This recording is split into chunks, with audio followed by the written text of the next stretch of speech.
It's Cash Lips today. Mambo kazi Anopa kutenjeza wani Darula HKT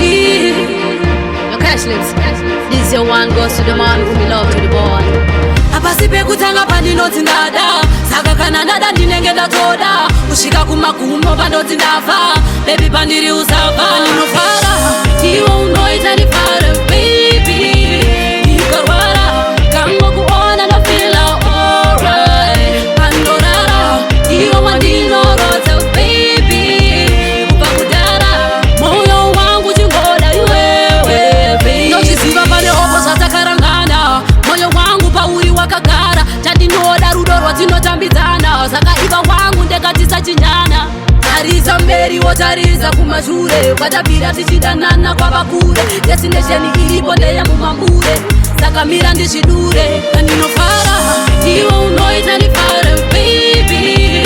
Ikarwara Kango kuona na feel alright Pandorara Tiwa mandino rota baby Upakudara Moyo wangu jingoda yuwewe baby Ajishafanda kubaiza Inokuda takazvirielaiza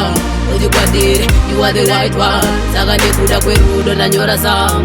Hande ndinoko introduce kuna ekta na dokta Kuti ndivo tanomusa vanetsa Ungobuda pachena zvogara zviri beta Tozviita officially vanhu vozviketa tozeta Apasipe kutanga pandinoti ndada Saka kana ndada ndinenge ndatoda Kusvika kumagumo pandoti ndafa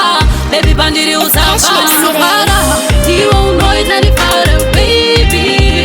Ikarwara, kango kuona na feel alright Pandorara, tiwo mandino rota baby Upakudara, moyo wangu jingoda yuwewe baby Nochiziva pale opo sata karangana Moyo wangu pauri wakagara Tandinoda rudorwa tinotambizana Saka iva wangu ndekatisa chinyana Tariza mberi wotariza kumashure Kwatapira tichidanana kwa bakure Destination ilipo ndeya mumambure Saka mira ndishidure Kaninofara Tiwa unoita nifara baby